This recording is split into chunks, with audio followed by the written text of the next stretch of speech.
Good morning, ladies and gentlemen, and welcome to the Constellation Energy Corporation third quarter earnings call. At this time, all participants are on a listen-only mode. Later, we will conduct a question-and-answer session, and instructions will follow at that time. As a reminder, this call may be recorded. I would now like to introduce your host for today's call, Emily Duncan, Senior Vice President, Investor Relations and Strategic Initiatives. You may begin. Thank you, Livia. Good morning, everyone, and thank you for joining Constellation Energy Corporation's third quarter earnings conference call. Leading the call today are Joe Dominguez, Constellation's President and Chief Executive Officer, and Dan Eggers, Constellation's Chief Financial Officer. They are joined by other members of Constellation's senior management team who will be available to answer your questions following our prepared remarks. We issued our earnings release this morning along with the presentation, all of which can be found in the Investor Relations section of Constellation's website. The earnings release and other matters which we discussed during today's call contain forward-looking statements and estimates regarding Constellation and its subsidiaries that are subject to various risks and uncertainties. Actual results could differ from our forward-looking statements based on factors and assumptions discussed in today's materials and comments made during this call. Please refer to today's 8-K and Constellation's other SEC filings for discussions of risk factors and other circumstances and considerations that may cause results to differ from management's projections, forecasts, and expectations. Today's presentation also includes references to adjusted operating earnings and other non-GAAP measures. Please refer to the information contained in the appendix of our presentation and our earnings release for reconciliations between the non-GAAP measures and the nearest equivalent GAAP measures. I'll now turn the call over to Joe. Thanks, Emily, and thanks to Livia, our operator, this morning for getting us started. Thanks to all of you for your continued support, for your interest in the company, and for joining us today at the end of a very busy week for all of you. As always, I want to start by thanking the incredible women and men at Constellation for delivering another quarter of strong operational and financial performance. Powering America is a 24/7 business, and our continued success derives from the simple fact that our folks are exceptional at what they do. This summer, our nuclear plants delivered near-perfect reliability. Our power fleet of gas and renewables answered the bell when dispatched, and our commercial and retail teams have once again proven why they are some of the best in the business. I'm going to turn to slide 5 to get us started with our financial results. We delivered third quarter GAAP earnings of $2.97 per share and adjusted operating earnings of $3.04 per share, higher than the third quarter of last year. Our commercial and generation teams delivered outstanding performance, and the stock has performed tremendously again this year, benefiting you, our owners. But this great performance also benefits our people through stock compensation plans that we have aligned with your interests as owners.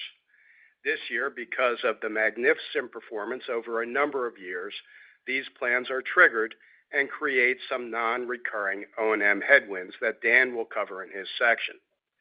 But notwithstanding these one-time events, what I don't want you to miss is the continued growth and strong performance of our business. On the data economy front, our team has never been more active with serious and knowledgeable customers. I know in the last call I hinted that we are far along on a transaction making use of a baseball metaphor, that we were past the seventh inning stretch. That remains true, and we continue to progress.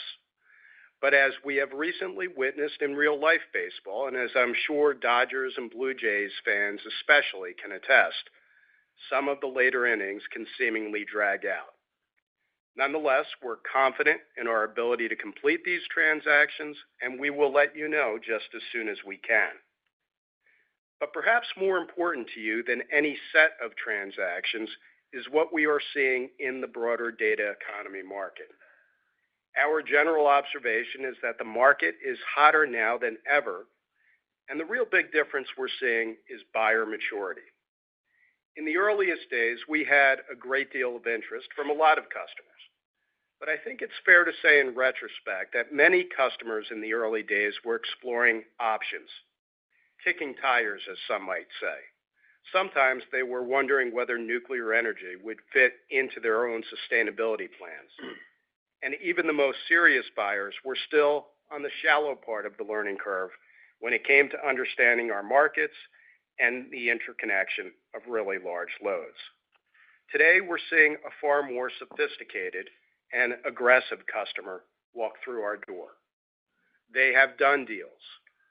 They understand pricing and term. They know they want nuclear. They understand the accounting and the collateral needs of a large transaction. They understand the interconnection process. Most importantly, they walk in our door with a strong understanding of what we can offer and what we need to secure on behalf of our owners, and therefore how to best execute. At the end of the day, we are often paced by the speed of interconnection in these deals. But in terms of our own commercial terms, the negotiations move much more quickly than ever before. Now, with regard to the interconnection process, we were encouraged to see the letter from Secretary Wright to FERC, ordering FERC to initiate a rulemaking proceeding to develop a standard approach for quickly connecting large loads to the transmission system. It was a clear message from the administration. If America is going to maintain a leadership position in artificial intelligence, we need practical reforms to make it easier to connect large loads to the grid. As you know, this is something we have been saying for a long time. We look forward to FERC's quick action. They have a docket in PJM that is complete, with evidence and with arguments. It's ready for decision. Turning to other developments this quarter, we reached a landmark agreement with the state of Maryland and other key stakeholders that lays out the path for the continued operation of Conowingo Dam for the next 50 years. On slide 5, you can see a picture of the stakeholders that gathered together with Governor Moore and others to celebrate this outcome. You see the handsome guy in the middle of the photograph, and to my right is Governor Moore. This was a win-win outcome. It brought together previously opposed coalitions to create a long-term solution that helps and protects the Bay while ensuring the continued operations of a vital source of Maryland clean energy for the region. I want to thank Governor Moore and Attorney General Brown for their leadership. We look forward to continuing to work with them and other elected officials to explore energy options for Maryland and the region. Lastly, Calpine remains on track to close in the fourth quarter. The DOJ is our final approval, and we presently are not seeing any effect on their work from the government shutdown. We're looking forward to getting the transaction closed and to start working as a combined company to bring coast-to-coast solutions for our customers and to create value for you, our owners, and for our communities. Turning to slide 6, the momentum and support for nuclear has never been stronger. Nearly 3/4 of the public now supports nuclear energy. But it doesn't stop there. 9 out of 10 people think that the licenses on existing nuclear plants should be extended, and you know we're doing that work. And 2 out of 3 people believe we should be building more nuclear plants in the U.S. This is a tremendous level of public support. The public gets it, and so do the policymakers. I'd point out to you that just in the last 10 days, the Trump administration and Westinghouse announced a public-private partnership with the goal of building 10 gigawatts of new nuclear reactors. And the government is pledging $80 billion to help ensure it happens. Our nation recently announced a trade deal with Japan, and the centerpiece of that was the investment of more capital in nuclear and the data economy. And then finally, NextEra, a company known for renewables, announced the restart of Duane Arnold, all enabled by another contract with hyperscalers. And that's just what happened in the last 10 days. And it builds upon the bipartisan support that we've seen for nuclear tax credits that not only support new nuclear, but crucially support the existing fleet so that it could continue to operate, uprate, and relicense. States are also leading the way through ZEC and other programs to ensure that clean, reliable nuclear power continues to benefit their citizens. Under Governor Hochul's leadership in New York, the state is looking to build 1 gigawatt of new nuclear built on a foundation of the existing nuclear fleet that has been so successful for New York. The Public Service Commission has called for the extension of the ZEC programs, and we are involved in that proceeding. All of these developments are wonderful and a great affirmation of what I think has been the core principle of this company from its beginning. Nuclear energy is the most valuable and important energy commodity in the world today, and Constellation produces more of it than any other private sector company in the world. But our advantage doesn't just stop with the existing fleet. I think the most valuable asset that we have that presently isn't fully recognized is the nuclear sites themselves. This is the place where nuclear was built. It's the place where we have the infrastructure, the land, the capability, and the talent to build the next generation of nuclear plants. These land assets that Constellation owns more than anyone provide unique value that is difficult, if not impossible, to replicate. And what it means to me is that the path to new nuclear in many places is going to walk through Constellation. Turning to slide 7. Constellation has had an excellent track record, as you know, of working with stakeholders to find solutions. And we once again stepped up to meet the needs of the grid by answering Maryland's call with options for the state to consider that would bring new dispatchable generation resources to the state, as well as the continued operation and expansion of the world's best 24/7 clean energy resources. As part of the Next Generation Energy Act of 2025, the Maryland Public Service Commission solicited applications for dispatchable generation and large capacity resources that could proceed through an expedited process known as a CPCN, or a Certificate of Public Necessity. In response, we're providing Maryland options to potentially bring up to 800 megawatts of battery storage and more than 700 megawatts of low-carbon natural gas to help Maryland meet its future energy needs. Being part of the solution is who we are at Constellation, and no other company is doing more to bring and secure power for our communities than Constellation. As you know, we've committed to bring 835 megawatts through the restart of the Crane Clean Energy Center. We continue to provide nearly 600 megawatts from the relicensing of Conowingo that we spoke about a moment ago. We are bringing 160 megawatts of new nuclear uprates online at Byron and Braidwood beginning next year. And we're doing far more than this. As we talked about last quarter, we're collaborating with customers to pioneer about 1,000 megawatts of AI-enabled demand response capacity. We're targeting 500 megawatts under contract this year and another 500 next year. And we have identified an additional 900 megawatts of uprates at our sites, including 190 megawatts at Calvert Cliffs in Maryland.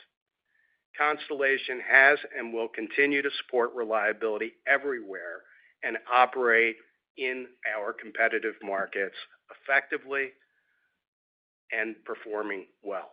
And we have seen that over decades since deregulation with generators, the competitive market has provided the best solutions to customers. With that, I'm going to turn it over to Dan for the financial results. Thank you, Joe, and good morning, everyone. Beginning on slide 8, we earned $2.97 per share in GAAP earnings and $3.04 per share in adjusted operating earnings in the third quarter, which was 30 cents per share higher than last year. In the third quarter, we saw fewer nuclear outage days, both planned and unplanned, compared to the same period last year. These results reflect the outstanding efforts of our teams, whose dedication and skill have driven higher generation volumes and helped us operate more efficiently than ever with lower O&M expenses on a year-over-year basis. Last quarter marked the first period where we recognized a full 3 months of higher PJM capacity revenues following the breakout 2025-2026 capacity auction. With our plants currently near or above the top end of the PTC zone, the non-CMC units captured almost all of the benefit of higher capacity prices. This capacity upside is partially offset by a reduction in PTC revenues compared to last year, when more of our plants were in the PTC zone. Additionally, ZEC prices in both the Midwest and New York were lower compared to the third quarter of last year. As a reminder, for the full year 2025, our Illinois ZEC revenues are about the same as last year, but the timing is different since we booked banked ZECs last quarter, whereas in 2024, more of the ZECs were booked across the quarters. Moving to slide 9, our nuclear team continues to execute at levels of reliability and with a commitment to excellence that yields differentiated operating performance. During the third quarter, they once again hit that mark with a fleet-wide capacity factor of 96.8%. Our team consistently delivers a capacity factor about 4% higher than the industry average, which at our fleet size is the equivalent to having another reactor's worth of power on a full-year basis. Our renewable and natural gas fleets performed near plan during the quarter, with renewable energy capture at 96.8% and power dispatch match at 95.5%. Consistent, reliable, and excellent operations across our generation fleet, especially during the critical summer months, are a testament to the thousands of tasks and hours of planning our teams complete on an ongoing basis to make sure we can meet our commitment to provide clean, firm, and reliable power. Turning to slide 10, our commercial team continues to meet the needs of our customers, delivering tailored energy solutions that meet their evolving needs. This collaborative approach is driving strong performance, with sales margins above the long-term averages we use in our forecast and above the margins we anticipated at the beginning of this year. The renewal rates for both power and gas remain strong. The quarter-over-quarter decline we experienced in our C&I gas renewal rate is almost entirely driven by the loss of one very large, low-margin customer, an expected part of the normal ebbs and flows of the business. Our relationships with long-standing customers remain strong, and our scale and ability to deliver products to meet the needs of our customers remains a competitive advantage. Continuing on slide 11, we are narrowing our full-year standalone adjusted operating earnings guidance range to $9.05 to $9.45 per share. The commercial and generation businesses have had another outstanding year. Our commercial team's ability to optimize the portfolio and deliver value beyond targets is a key driver again this year. Additionally, the world-class operating performance of our nuclear fleet has also contributed upside to our gross margin. This operational strength reinforces the reliability and consistency of our company's earnings profile. Our stock has appreciated over 50% year-to-date, significantly benefiting our owners, but also creating O&M headwinds from stock compensation, which is offsetting much of the gross margin favorability this year. Finally, as a reminder, our revised guidance is standalone to Constellation and does not include any impacts from the Calpine transaction. Speaking of guidance and looking to 2026 with the Calpine deal, we get a lot of questions on what to expect. We plan to provide combined company guidance and modeling tools on or around our typical fourth quarter call in late February. We expect to fold Calpine into our current base and enhanced EPS constructs. And as you all revisit your models in the interim, let me remind you, when we announced the transaction in January, we provided preliminary expectations for EPS and free cash flow accretion. Those expectations were based on forward power prices and spreads that look relatively similar to today, despite the market having moved around a lot since last December. Calpine also has a history of locking in sales or hedging its fleet like other generators to ensure meeting its financial commitments, so near-term open exposure is relatively limited. And the guidance included our view of expected synergies, which, as we talked about, were not a major value driver for this deal, but were anticipated based on what we knew about putting the two companies together and recognizing Calpine was long held by private equity outside of the public markets. It also reflected estimates for accounting policy harmonization adjustments and purchase accounting with fair value calculations, which are inherently difficult to model from your seats. We'll fill in all the details when we get to early spring, but I know it has been a little while since the deal was announced, so we thought a quick refresh back to our original conversation would be helpful for all of you. Turning to slide 12, in September, we executed a renewal and upsizing of our credit facilities, positioning us for the close of the Calpine transaction.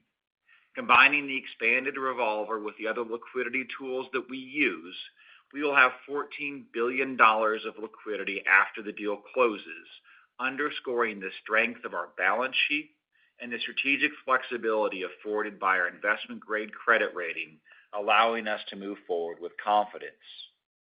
We're also asked regularly about our capital allocation strategy after the deal closes, and it remains unchanged. With the significant free cash flow the combined company is expected to generate, our priorities remain clear. We will maintain a strong balance sheet and high investment-grade credit ratings, targeting a return to our metrics by year-end 2027, deliver at least 10% annual dividend growth, pursue growth opportunities that meet our double-digit unlevered return threshold, and return capital to shareholders with $600 million remaining on our existing buyback program. Our goal remains the same: to deliver long-term value for our owners. The philosophy behind our capital allocation strategy is consistent, even as we evolve into a larger, more diversified company with even greater opportunities. With that, I'll turn the call back to Joe for his closing remarks. Thanks, Dan. So, folks, Constellation performed very well during the third quarter and throughout the year, but we've got 2 months basically to finish it up. And so we've got a lot of work going on in the business, and we remain focused on closing the Calpine transaction and bringing together these 2 great companies.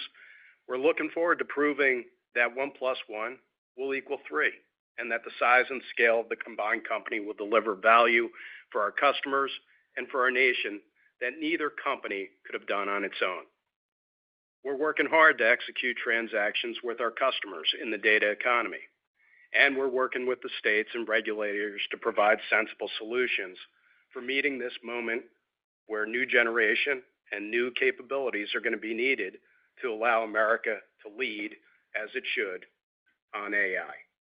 Constellation is built on a foundation unlike any other company in the energy sector. That foundation enables us to consistently deliver value to our owners year after year.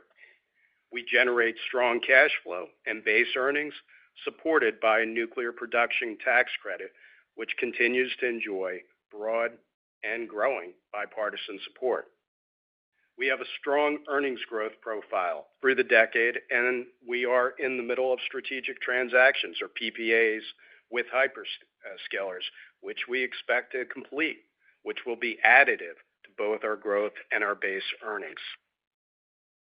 We benefit uniquely from higher inflation, which causes the PTC floor to automatically adjust and further strengthens the economics of our nuclear fleet. We're well positioned to capture value from the opportunities ahead, selling our megawatts at a premium through long-term contracts with customers, including those in the rapidly expanding data economy, which we've talked about quite a bit during this call. As overall power demand grows and new generation resources are required, our existing fleet is ready to meet the needs with clean, reliable, and available today energy, and our land gives us a great opportunity to participate in future development. With that, I look forward to your questions. Thank you. Ladies and gentlemen, if you have a question at this time, you will need to press star 11 on your telephone and wait for your name to be announced. To withdraw your question, simply press star 11 again. As a reminder, in the consideration of time, please limit yourself to one question and one follow-up. One moment for questions. Now, first question coming from the line of Shar Pourreza with Wells Fargo. Your line is now open. Hey, guys. Good morning. Morning, Shar. Morning. Just on Joe, just on your hyperscaler comment, I mean, obviously we've seen a lot of BTM deals being done ironically with non-power companies. Couldn't quite tell from the baseball analogy, but are you still kind of confident with announcing another hyperscaler deal by year end, or should we assume early next year? And despite FERC, should we still assume that this deal or any deal will be structured in front of the meter? Thanks. Yeah, as to the last question, yeah, right now, as I've indicated on prior calls, we're really focused exclusively on front of the meter deals, which is why this interconnection process ends up becoming, to a certain extent, the gating function on these deals, and we often have to wait for other parties. Shar, my expectation is that the deals will be completed soon. I think it'll happen before we talk again. But I don't, there are these approval processes that customers have to go through that sometimes are time consuming, and I can't guarantee the work of other parties, but we're quite close here, so I'm hopeful that this stuff will get done soon and certainly before our fourth quarter call. Okay. No, that's actually helpful. And then just lastly, just from a contracting pricing perspective, I mean, we have a proxy right now in Texas for a BTM deal with significant backup gen. Are you seeing FOM and BTM pricing kind of converge in your conversations, especially since you're focused more on the FOM side? And just what about gas versus nuclear, especially as you're closing the Calpine deal? Thanks. Yeah, I think gas has some capabilities in this space. Just to answer that part of your question, I think the real issue with gas for the customers is twofold. One is, does it meet their longer-term sustainability goals? For some customers, it's okay. For other customers, it isn't.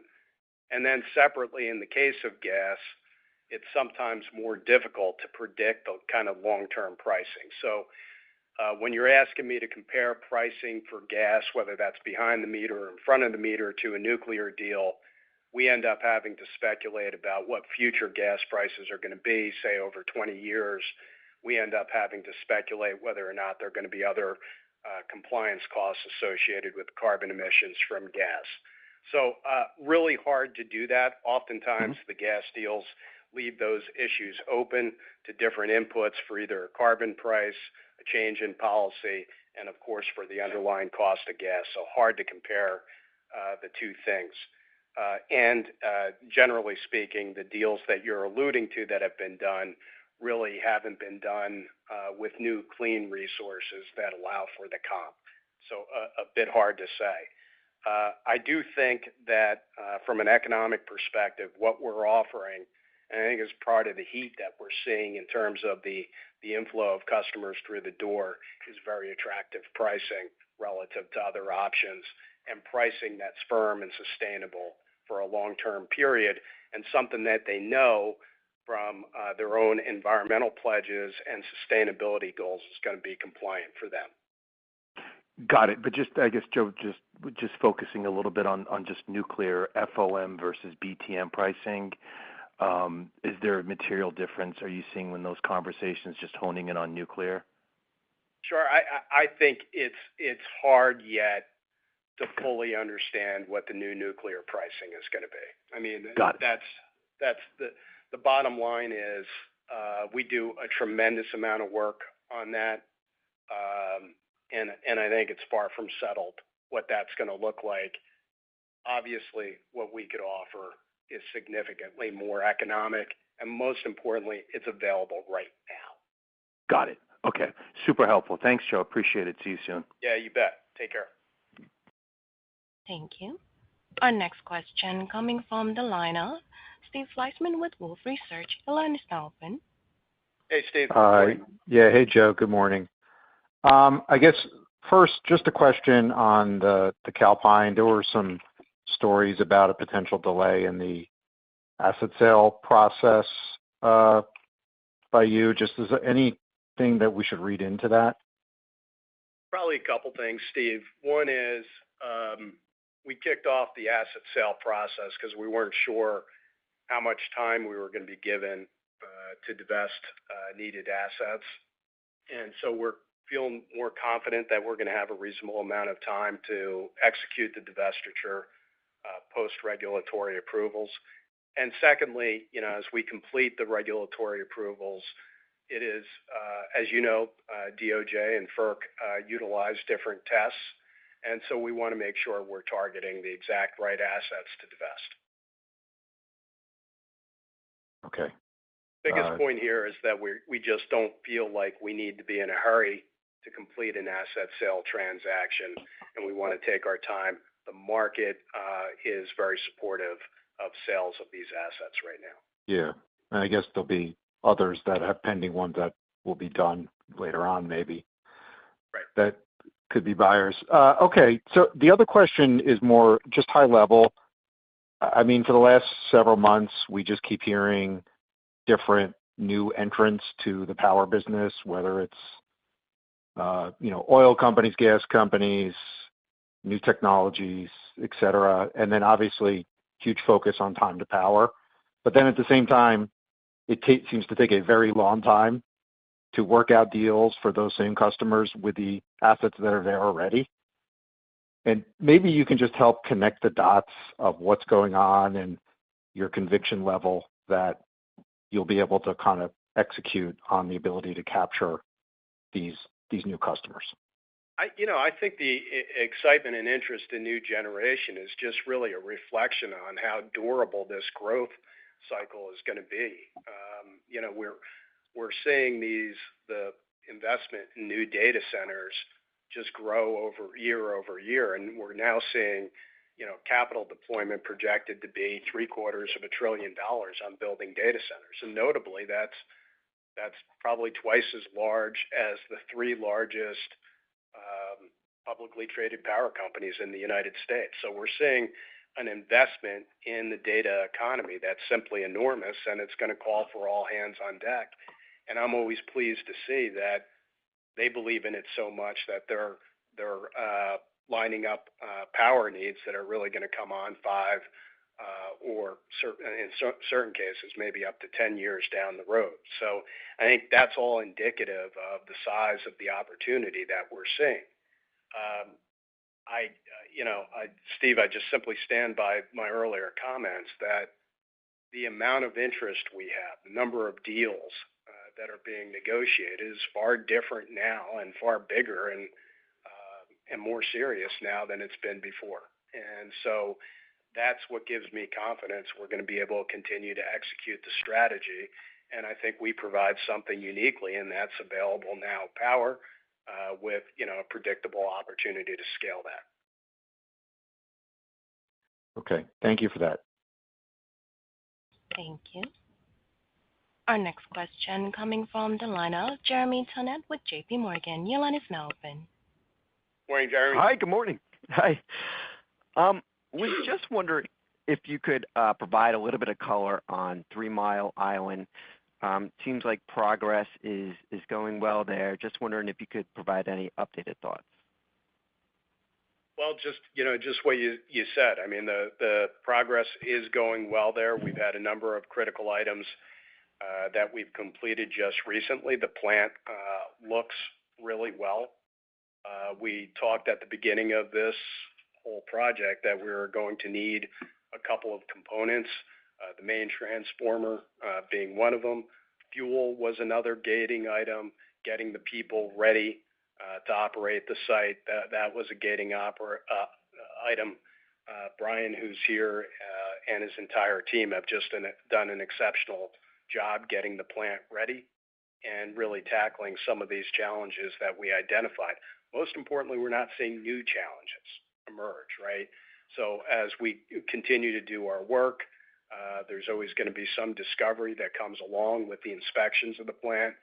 And what gives me great confidence is that we're not unearthing anything that we didn't anticipate. And in point of fact, the condition of the plant is better. Got it. Very helpful there. And just wondering if you might be able to comment a little bit as well separately on power markets. We've seen energy prices, moving up recently, and just wondering, thoughts you have on these moves, where it could go in. Do you see this having any, impact on, conversations when you're discussing contracts? Well, I think it has two impacts strategically for us. One, right, is is questions I think we've already gotten here. Are we seeing some sort of convergence that causes us to think we're not going to achieve our pricing expectations? And I would say the opposite is true. And then, secondly, we're going to have to sell some assets here to get through regulatory approvals. And I think the impact there, again, is favorable in that the environment for the sale of assets is more constructive now than probably when we started when we announced the Calpine deal. But let me ask Jim McHugh, who's here, to kind of weigh in on what he's seeing in the power markets and their durability. Yeah. Thanks, Joe. I'd break it into a couple components. One is maybe short term. We've seen a small rebound in the nearby, just kind of the nearby months, maybe gas rebound a little bit. That's had somewhat to do with power upward pressure that we've seen. But actually, the power upside's been longer duration than that, and it's been stronger in the outer years, and it's really outperformed gas. So I think we're seeing expansive, heat rates expanding and spark spreads expanding, mainly due to the data growth we're talking about, the load growth in general that we're talking about. We'll have some continued retirements down the road. There's less line of sight right now, as we've talked about, to additional megawatts in the grid, except for all these wonderful opportunities that we've talked about Joe talked about in the call earlier, as well as what we're seeing in terms of our corporate PPAs bringing on new generation too. But really, it's over the last few months, it's been the realization and positive developments on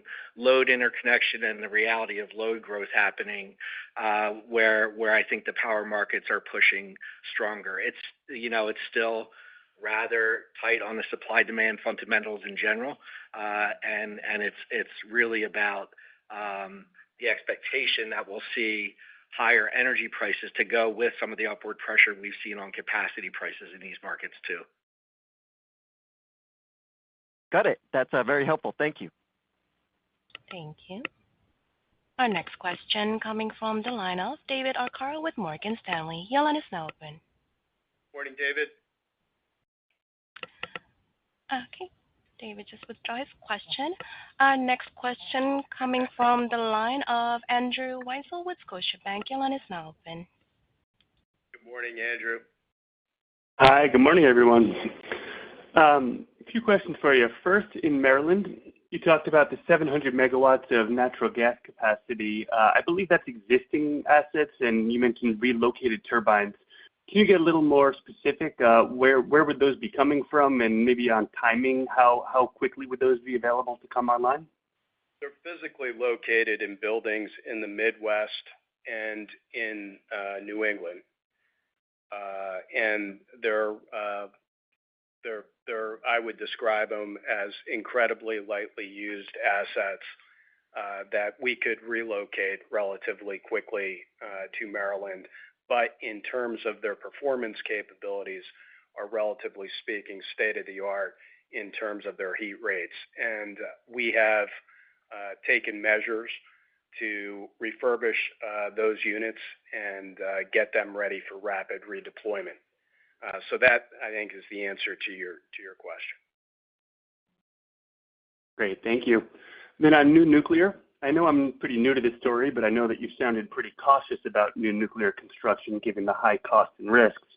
But with the announcements from the federal government, has that changed your comfort level, or has that changed your appetite? And what would it take you to get you to move forward? Would you need government support and the customer contracts? I know you've talked about exploring potentially 2 gigawatts near Calvert Cliffs in Maryland, and New York is considering adding a gigawatt, as you mentioned. Maybe just high-level thoughts on all of that?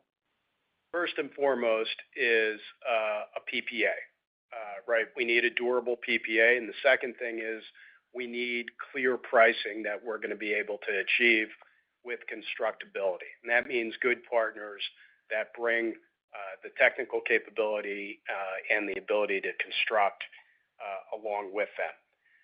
We also think, as I alluded to in my prepared remarks, we also think the land value that we offer is the secret sauce to this whole thing.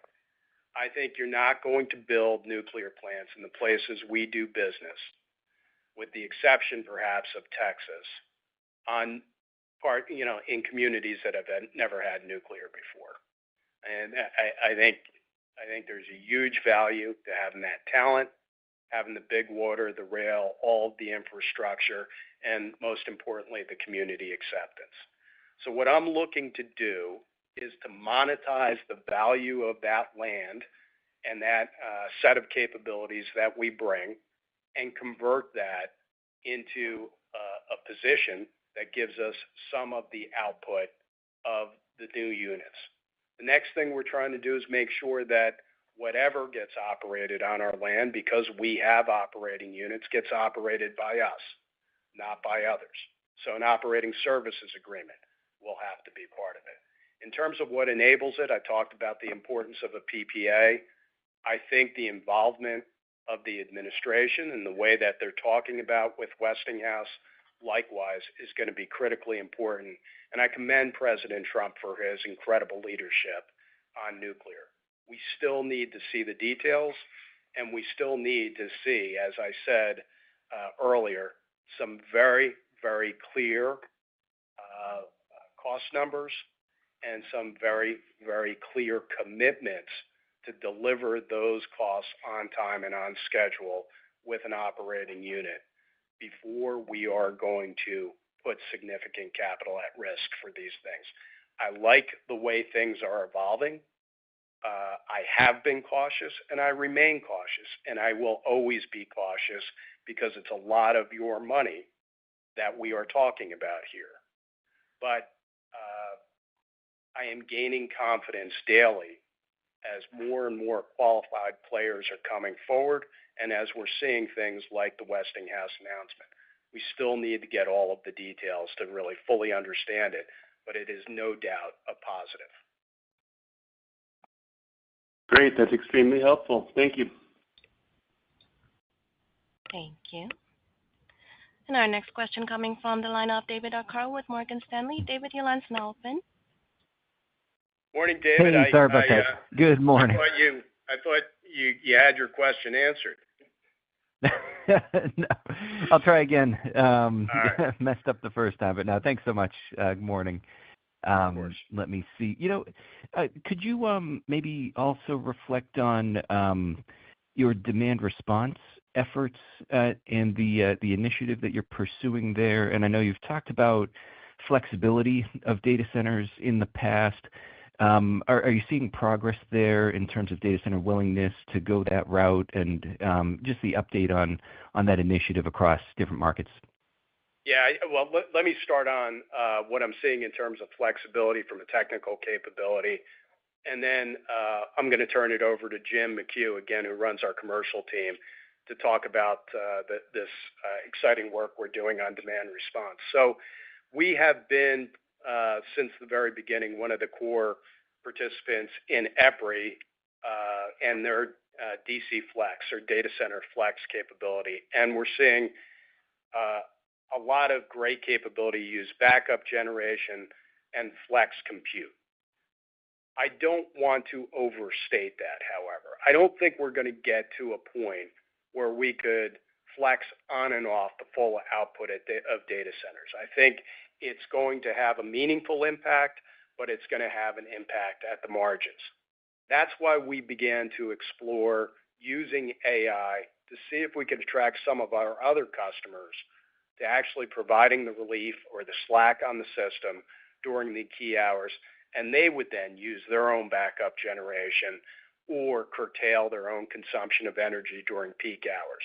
And we could play this kind of, middleman role between the hyperscalers and the data center owners and operators and our other customers through this commercial agreement that gives them the ability to call on our other customers to curtail during high demand events. So Jim will talk about the work that we've done to start developing that and the exciting progress we've made. Yep. Yeah. Thanks, Joe. It kind of started with what we were doing in the market prior to kind of the recent dynamics. We still had a large amount of our customers who are interested in peak response programs and managing their energy usage. But really, with the dynamic shifting towards supply needed in the capacity markets, we saw the opportunity that some of these customers may be interested in being demand response providers and supply to the capacity markets. So we're partnering with Grid Beyond and who is going to help us do a lot of the execution on the operations side with our demand response customers. But we're seeing interest from our industrial customer base to participate in this demand response product. And what's a little unique about the product we're offering is we've gone to customers to get longer tenors or longer term commitments, and they're interested in potentially longer term deals with good pricing associated with it. And we're providing some floor pricing capability in that too for them to be incented to sign up for these longer durations. So we've found kind of this unique opportunity. We're trying to be innovative around the product structure itself, and the pipeline looks really strong right now. We started executing the deals that Joe talked about, working towards 1,000 megawatts or so in between now and the next couple of capacity auctions. So things are going well. And David, what's cool about that is when you think about that 1,000 megawatts at the electric load carrying capacity, or through that computation that PJM does, that looks like a new nuclear plant. It's not like 1,000 megawatts of battery, for example, that would look like at the end of the day 1/10 of a new nuclear plant. But this portends to look like a full nuclear unit's worth of output in terms of demand response. So, I think we're still in the early days of this, but I think the combination of the two things you talked about in your question, the ability to flex at the top of peak by the data centers themselves, in combination with new commercial arrangements to get others to pull back consumption during these hours, is really going to open up a lot of room on the system and really pave the way for easier interconnection. Yeah, understood. Okay, great. That's helpful color. Then I was wondering if you could just touch on what you're seeing in terms of retail margins in PJM. One of your peers suggested that margins in PJM might be somewhat more competitive. I'm wondering if that's reflective of what you're seeing. Jim? Yeah, I think on the retail side, our margins are on the upper end of the range that we've always talked about. We've certainly seen on the wholesale load auction and polar procurements, we've seen some new participants coming in. That's gotten a little bit more competitive, but we're still seeing stronger margins than the historical averages there. On the retail side, really on the upper end of the ranges we've always talked about. And I'd be remiss if I didn't add, since we're seeing a lot of success with some of these sustainability products and CFE and other types of solutions that are sustainability related, those margins tend to be stronger than pure true commodity margins too. Great. Okay, thank you so much. Appreciate it. Thank you. Our next question coming from the line of Angie Storozynski with Seaport. Your line is now open. Thank you. Good morning, Angie. Good morning. So I'm just wondering, and again, somewhat of playing the devil's advocate here. I mean, you have a huge portfolio of generation assets, especially for former Calpine. There's this growing chatter about bringing your own generation, and I'm just wondering if you feeling a bit unease about how many of these units you will be able to sign. And granted that forward power curves are rising, but it's not just about earnings, right? It's also about the visibility and the quality of earnings. And so, we do need more of your units to have that long-term visibility into their earnings power. Yeah, Angie, and my comments during the call were informed by all things, including what we're seeing in terms of policy, regulatory. We still believe that we're going to be able to execute transactions. I think this product offering that Jim just talked about with demand response is a bit of an anticipation, isn't it, of some of what you're talking about, which is to try to make sure we have a BYOG, or bring your own generation equivalent, as we think about demand response, as we think about the turbines that we have on the sidelines, as we think about our ability to offer uprates. And we also think that policymakers fully understand that relicensing, while not exactly a new megawatt, is the continuation of megawatts beyond the period that they might otherwise shut down. So we think that there's great awareness of that issue. I think in large measure it was that issue and other compelling arguments that caused PJM to pull back from their bring your own generation kind of requirements that they had, in other places. I think we might see some voluntary BYOG, but I'm frankly not concerned with where it is right now in the states. And we're marching forward on these transactions, and that has not been an issue for us right now. Okay.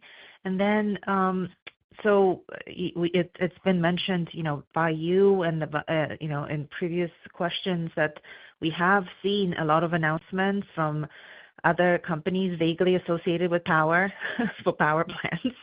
And I'm wondering, do you think those are comparable deals, like, quality-wise, firmness-wise, to the ones that you guys are working on? I mean, some power companies suggest that those deals are more equivalent to LOIs than firm take-or-pay power contracts that public power companies announce. Look, I think there's probably room for a bunch of different contracting, but Angie, I feel I could only gauge this from the customer interest in what we're offering. I feel that what we have and what we're offering outcompetes just about any other opportunity in the space. Okay, thank you. Thank you. Our next question coming from the line of James West with Melius Research. Your line is now open. Hi, James. Hey, Joe. Thanks for taking my question here. Curious, given all this, demand from the data economy and the data centers, how are you thinking about the portfolio of generating assets that you would like to or would be comfortable locking into long-term PPAs versus keeping available for the normal generation markets? Great question. I think, and you're certainly hearing this from Angie's question and others, I think there's more room to run on the long-term deals that we want to get executed. But there will be a point, and where one of two things is going to happen. Either we're going to slow it up, or we're going to change our pricing to more aggressive levels to reflect, frankly, the scarcity value of what we'll be able to offer. We're not quite there yet. But look, our incentive is to provide sustainable, long-term, and growing earnings for our owner base. That's what the company is set up to do. And so in the short term, what we're trying to do is get these deals done. We're happy with the kind of atmospherics in the market being quite positive for us, but we're not at a point where we're even entertaining the discussion of, hey, are we going to stop selling long term? I think it's in our interest, it's in our customers' interest, it's in the nation's interest for us to meet this demand for this incredibly important load that's coming on the system. And so we're going to continue to execute in that space. And I appreciate your question, but I think it's probably more theoretical than practical at this point. Okay, got it. Thanks, Joe. Thank you. Now, last question coming from the line of Paul Zimbardo with Jefferies. Your line is now open. Paul, you have the last question. Hey, good morning, team. Hey, thank you. Save the best for last. But Joe, the power broker, that was a nice piece recently, I got to say. Nicely done. Um, Thanks, Paul. Let me follow up a little bit. Paul, it's one of those embarrassing things that happens when you're in the middle of something like this. But thank you for noting it. Absolutely. Not too shabby. Look, let me follow up on a couple things here real quickly. First, with respect to uprates, you've alluded to it, both on scale and scope here. I mean, can you speak to the opportunity generically?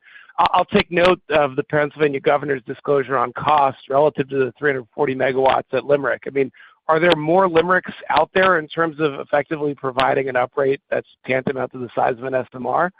And specifically as it pertains to Limerick, can you elaborate a little bit on where you are on the transmission interconnect process there? I mean, it seems like there's some public disclosure about some potential data center there, if you can. Yeah. So, Julian, I apologize for the Paul thing. I now see the two of you guys as the same person, apparently. Sorry about that. Hey, we identified about 900 extra megawatts, and so the big chunky ones there are LaSalle and Limerick, which are effectively kind of the same size but have different costs. LaSalle is a bit easier to execute than Limerick, and I don't think we've published costs on that. And then we've got Calvert Cliffs, 190 megawatts that I talked about. So all told, we're looking at about 900 to 1,000 megawatts that we've completed engineering work on and feel pretty confident about. So that's the answer to the uprate question. In terms of, I think you were talking about crane interconnection. Is that what you asked about? Well, I was thinking about Limerick, right? I mean, it seems like there's some transmission. Yeah, go for it. Yeah. So, there's a good deal of demand going in that area. So we're quite hopeful that any new megawatts at Limerick would be welcomed and fairly easy to interconnect. That's a big growing area of Pennsylvania in terms of the data economy. That and of course the PPL zone. In terms of what's being done by customers to interconnect data centers around Limerick, I think I'm going to just kind of decide not to answer that question. Don't worry. Maybe I'll give you another one to follow up on here. You talked about the cost of new nuclear here, both for yourselves and as well as the industry. I mean, cost of these uprates, though, seems to be materially cheaper than any new nuclear costs we're seeing out there, even if it's more elevated than what we've seen historically. Would it be fair to assume that the next round of efforts on your front, especially with this focus on additionality, would focus on these leveraging these uprate sites first and foremost? I mean, obviously, we've seen your restarts here take a lot of the limelight at the outset, but the uprates seem to be the next wave here of where you could really win on additionality and in contracting, it would seem, right? Yeah, although, Julian, I tend not to think about these things as binary, i.e. you're not going to not do something because you're doing uprates. But in terms of the economic merits of the uprates, you're spot on. Those are great investments for us. They have the advantage of not just being additional. We think the relicensings are additional as well, but they also have the ability to be something that's really well within our wheelhouse to execute. We've done a lot of this work historically, and Brian and the team do really great work in that regard. As I said, we've done the engineering work. It's in communities that already like this stuff. And most importantly, when you're talking about an uprate like this, reason the economics are so attractive is you're not adding people. You're not adding O&M. The plant is just getting more output, but you don't have either an O&M drag from people, and you don't have an O&M drag on extra fuel. So it's hard to compare kind of the capital numbers for an uprate to a brand new plant, which would of course require you to have a whole bunch of additional O&M.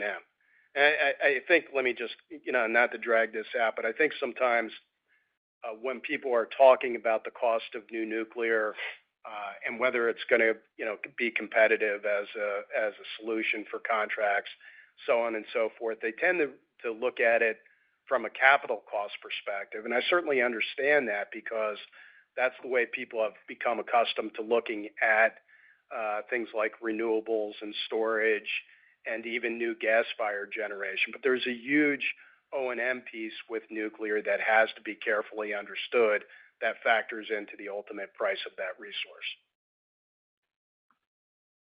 Yeah, I hear you at every level. All right, well, Godspeed to you. Talk to you soon. Thank you guys very much. Appreciate it. Thank you. Have a great day. Folks, I think that brings the end. Livia, right? That's the end of the call list here? Yes, sir. There are no further questions. All right. Well, terrific. So we'll bring the conversation for this morning to a close. Thank you again for your interest in Constellation, for your time during this busy week, and we look forward to catching up with you at the end of the fourth quarter. Livia, close. Ladies and gentlemen, thank you for participating in today's conference. This concludes today's program. You may all disconnect. Everyone, have a great day.